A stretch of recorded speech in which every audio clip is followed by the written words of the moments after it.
el amor desconocido. Él sana a los quebrantados de corazón, venda sus heridas. Salmos 147, 3. No lo vas a lograr. Son las palabras que muchas veces a lo largo de nuestras vidas solemos escuchar. Quizás son esas mismas las que nos impulsen, nos hacen retroceder o nos atan en el mismo lugar dependiendo nuestra fe. Mientras muchos podían ver, aquel hombre de Jericó no podía hacerlo. Por eso desde su interior, al escuchar que Jesús pasaba por allí, empezó a dar fuertes voces diciendo: Jesús, hijo de David, ten compasión de mí. Quienes escuchaban intentaban callarlo, porque seguramente ellos no veían lo que significaba para él tener al maestro tan cerca. Al ver la insistencia de aquel hombre, Jesús atiende a su ruego y a su petición, la cual era volver a ver. Muchas veces nos sucede lo mismo que aquel hombre. Perdemos la vista, perdemos nuestra mirada espiritual, nos conformamos con lo que vivimos día a día. Tenemos fe que Dios obrará, pero es una fe momentánea, no constante como el clamor de aquel hombre.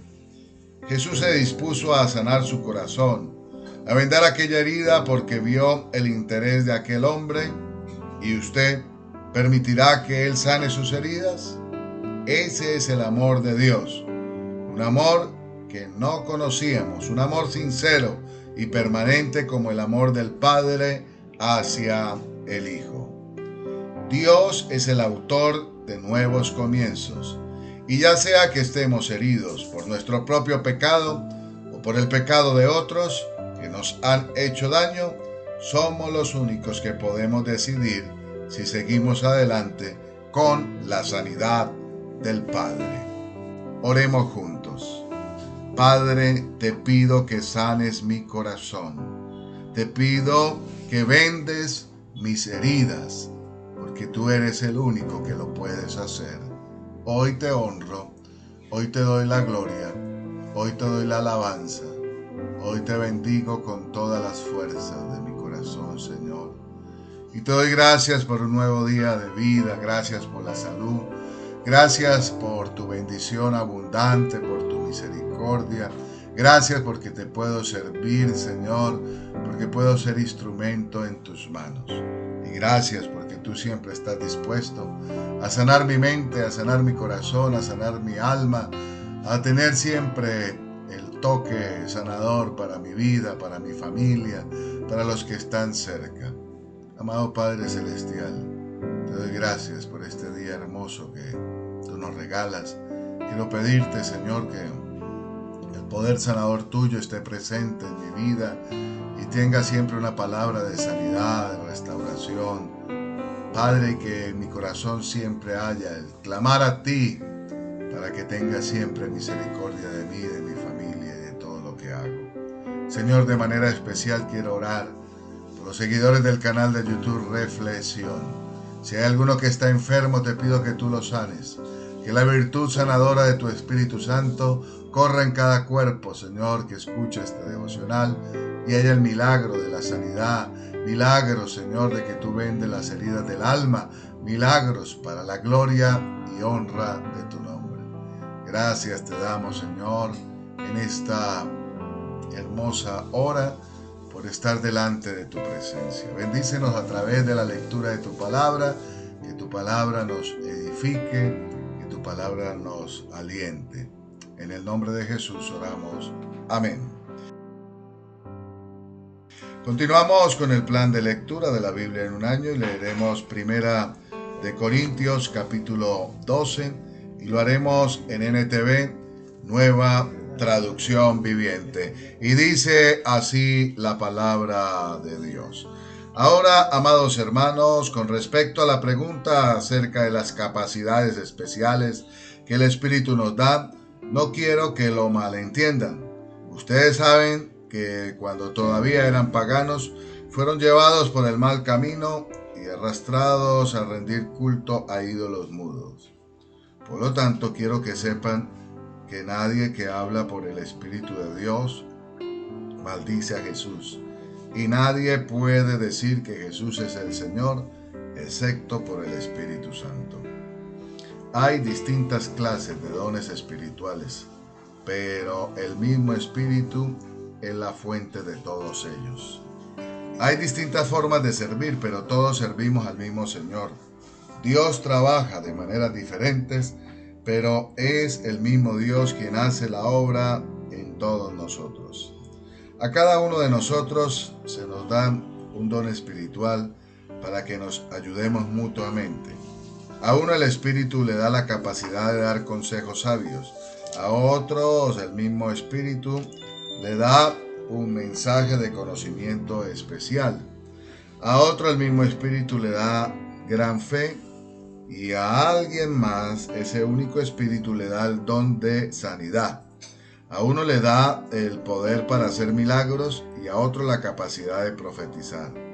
A alguien más le da la capacidad de discernir si un mensaje es del Espíritu de Dios o de otro espíritu.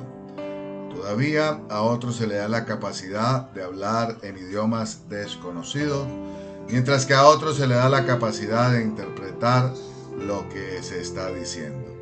Es el mismo y único Espíritu quien distribuye todos esos dones.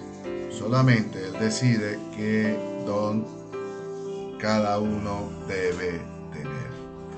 El cuerpo humano tiene muchas partes, pero las muchas partes forman un cuerpo entero. Lo mismo sucede con el cuerpo de Cristo. Entre nosotros hay algunos que son judíos y otros que son gentiles, algunos son esclavos y otros son libres, pero todos fuimos bautizados en un solo cuerpo por un mismo espíritu y todos compartimos el mismo espíritu. Así es, el cuerpo consta de muchas partes diferentes, no de una sola parte. Si el pie dijera, no formo parte del cuerpo porque no soy mano, no por eso dejaría de ser parte del cuerpo. Y si la oreja dijera, no formo parte del cuerpo porque no soy ojo, dejaría por eso de ser parte del cuerpo. Si todo el cuerpo fuera ojo, ¿cómo podríamos oír? O si todo el cuerpo fuera oreja, ¿cómo podríamos oler? Pero nuestro cuerpo tiene muchas partes y Dios ha puesto cada parte justo donde Él quiere. Qué extraño sería el cuerpo si tuviera solo una parte. Efectivamente hay muchas partes pero un solo cuerpo. El ojo nunca puede decirle a la mano no te necesito. La cabeza tampoco puede decirle al pie no te necesito. De hecho, algunas partes del cuerpo que parecieran las más débiles y menos importantes, en realidad son las más necesarias. Y las partes que consideramos menos honorables son las que vestimos con más esmero. Así que protegemos con mucho cuidado esas partes que no deberían verse, mientras que las partes más honorables no necesitan esa atención especial. Por eso Dios ha formado el cuerpo de tal manera que se le des más honor y cuidado a esas partes que tienen menos dignidad. Esto hace que haya armonía entre los miembros a fin de que los miembros se preocupen los unos por los otros. Si una parte sufre, las demás partes sufren con ella. Y si a una parte se le honra, todas las partes se alegran. Todos ustedes en conjunto son el cuerpo de Cristo, y cada uno de ustedes es parte de ese cuerpo. A continuación haré algunas de las partes que Dios ha designado para la iglesia. En primer lugar, los apóstoles; en segundo lugar, los profetas; en tercer lugar, los maestros; luego los que hacen milagros, los que tienen el don de sanidad, los que pueden ayudar a otros, los que tienen el don de liderazgo, los que hablan en idiomas desconocidos. ¿Acaso somos todos apóstoles? ¿Somos todos profetas? ¿Somos todos maestros? ¿Tenemos todos el poder de hacer milagros? ¿Tenemos todos el don de sanidad? ¿Tenemos todos la capacidad de hablar en idiomas desconocidos? ¿Tenemos todos la capacidad de interpretar idiomas desconocidos? Por supuesto que no. Por lo tanto, ustedes deberían desear encarecidamente los dones que son de más ayuda. Pero ahora déjenme mostrarles una manera de vivir que supera a todas las demás. Continuamos con el plan de lectura de la Biblia en un año y ahora leeremos el segundo libro de Reyes, el capítulo 6, y lo haremos en NTV, Nueva Traducción Viviente, y nos dice así la palabra del Señor. Cierto día el grupo de profetas fue a ver a Eliseo para decirle: como puedes ver, este lugar donde nos reunimos contigo es demasiado pequeño. Bajemos al río Jordán donde hay bastantes troncos. Allí podemos construir un lugar para reunirnos. Me parece bien, les dijo Eliseo, vayan. Por favor, ven con nosotros, le dijo uno de ellos. Está bien, iré, contestó él. Entonces Eliseo fue con ellos. Una vez que llegaron al Jordán, comenzaron a talar árboles. Pero mientras uno de ellos cortaba un árbol, la cabeza de su hacha cayó al río. ¡Ay, señor!, gritó, era un hacha prestada. ¿Dónde cayó?, preguntó el hombre de Dios. Cuando le mostró el lugar, Eliseo cortó un palo y lo tiró al agua en ese mismo sitio. Entonces, la cabeza del hacha salió a flote. Agárrala, le dijo Eliseo, y el hombre extendió la mano y la tomó. Cada vez que el rey Harán entraba en guerra con Israel, consultaba con sus funcionarios y les decía: movilizaremos nuestras fuerzas en tal y tal lugar. Sin embargo, de inmediato Eliseo, hombre de Dios, le advertía al rey de Israel: no te acerques a ese lugar, porque allí los arameos piensan movilizar sus tropas. Entonces el rey de Israel mandaba un aviso al lugar indicado por el hombre de Dios. Varias veces Eliseo le advirtió al rey para que estuviera alerta en esos lugares. Esa situación disgustó mucho al rey de Harán y llamó a sus oficiales y les preguntó: ¿quién de ustedes es el traidor? ¿Quién ha estado informándole al rey de Israel acerca de mis planes? No somos nosotros, mi señor el rey, respondió uno de los oficiales. Eliseo, el profeta de Israel, le comunica al rey de Israel hasta las palabras que usted dice en la intimidad de su alcoba. Vayan a averiguar dónde está, les ordenó el rey, para mandar a soldados a capturarlo. Luego le avisaron: Eliseo está en Dotán. Así que una noche el rey de Harán envió un gran ejército con muchos caballos y carros de guerra para rodear la ciudad. Al día siguiente, cuando el sirviente del hombre de Dios se levantó temprano y salió, había tropas, caballos y carros de guerra por todos lados. «Oh Señor, ¿qué vamos a hacer ahora?», gritó el joven a Eliseo. «No tengas miedo», le dijo Eliseo, «hay más de nuestro lado que del lado de ellos». Entonces Eliseo oró: «Oh Señor, abre los ojos de este joven para que vea». Así que el Señor abrió los ojos del joven y cuando levantó la vista, vio que la montaña alrededor de Eliseo estaba llena de caballos y carros de fuego. Cuando el ejército arameo avanzó hacia él, Eliseo rogó: «Oh Señor, haz que ellos queden ciegos». Entonces el Señor los hirió con ceguera, tal como Eliseo había pedido. Luego Eliseo salió y les dijo: «Ustedes vinieron por el camino equivocado. Esta no es la ciudad correcta. Síganme y los llevaré a donde está el hombre que buscan». Y los guió a la ciudad de Samaria. Apenas entraron en Samaria, Eliseo pidió en oración: «Oh Señor, ahora ábrele los ojos que vean». Entonces el Señor les abrió los ojos y se dieron cuenta de que estaban en el centro de la ciudad de Samaria. Cuando el rey de Israel los vio, gritó a Eliseo: ¿Los mato, padre mío, los mato? Claro que no, contestó Eliseo. ¿Acaso matamos a los prisioneros de guerra? Dale de comer y de beber y mándalos de regreso a su casa con su amo. Entonces el rey hizo un gran banquete para ellos y luego los mandó de regreso a su amo. Después de ese incidente, los saqueadores arameos se mantuvieron lejos de la tierra de Israel. Sin embargo, tiempo después, el rey de Aram reunió a todo su ejército y sitió a Samaria. Como consecuencia, hubo mucha hambre en la ciudad.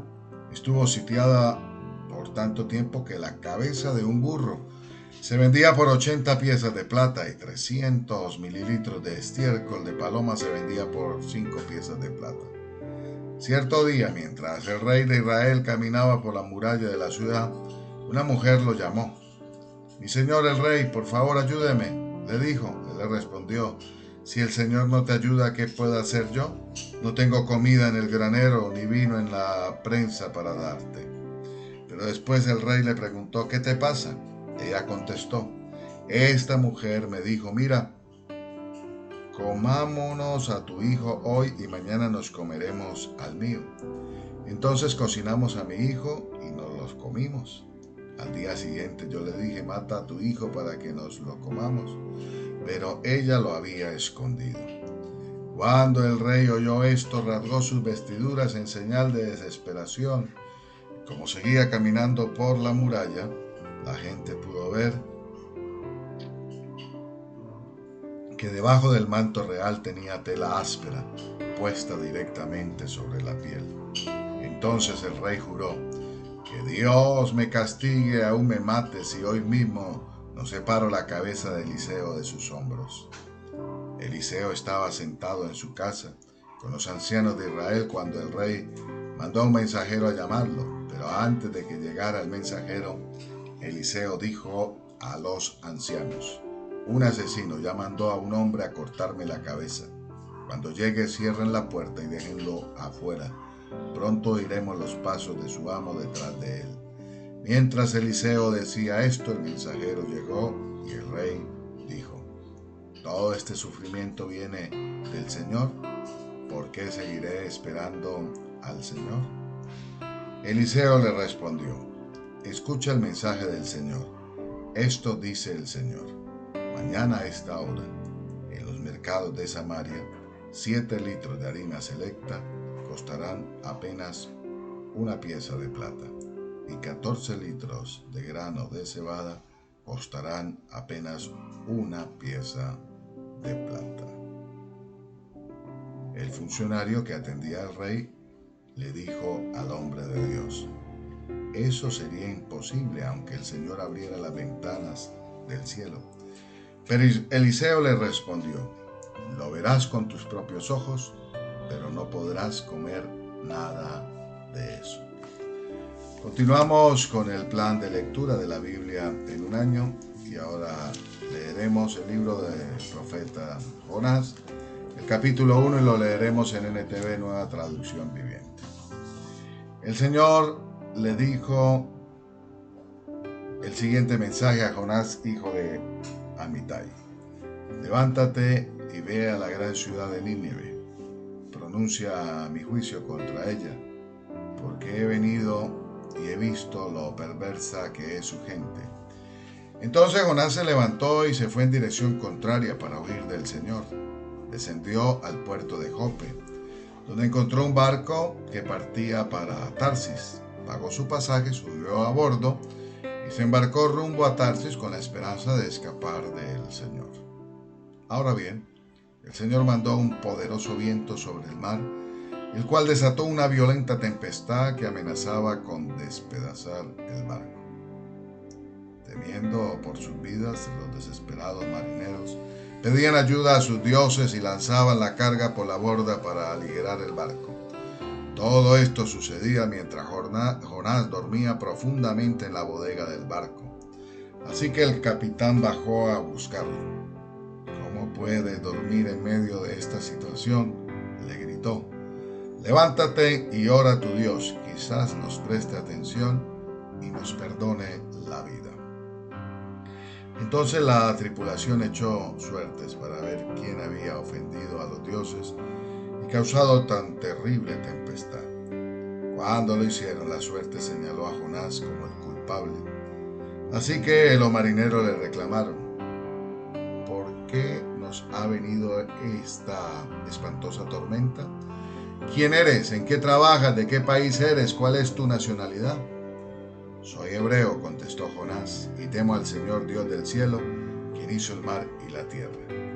Los marineros se aterraron al escuchar esto, porque Jonás ya les había contado que huía del Señor. ¡Ay, ¿por qué lo hiciste?, gimieron. Como la tormenta seguía empeorando, le preguntaron: ¿qué debemos hacer contigo para detener esta tempestad? Échenme en el mar, contestó Jonás, y volverá la calma. Yo sé que soy el único culpable de esta terrible tormenta.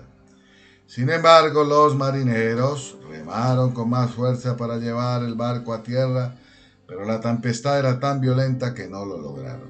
Entonces clamaron al Señor, Dios de Jonás: «Oh Señor», le rogaron, «no nos dejes morir por el pecado de este hombre y no nos hagas responsable de su muerte. Oh Señor, has enviado esta tormenta sobre él y solo tú sabes por qué». Entonces los marineros tomaron a Jonás y lo lanzaron al mar embravecido, y al instante se detuvo la tempestad. Los marineros quedaron asombrados por el gran poder del Señor. Le ofrecieron un sacrificio y prometieron servirle. Entre el tanto, el Señor había provisto que un gran pez se tragara a Jonás, y Jonás estuvo dentro del pez durante 3 días y 3 noches. Hasta aquí el plan de lectura de la Biblia en un año. Recuerden, lo mejor del cielo aún está por venir. Esto lo desea y lo declara Omar Borges, capellán de la Distribuidora Bíblica. Bendiciones para todos en Cristo Jesús.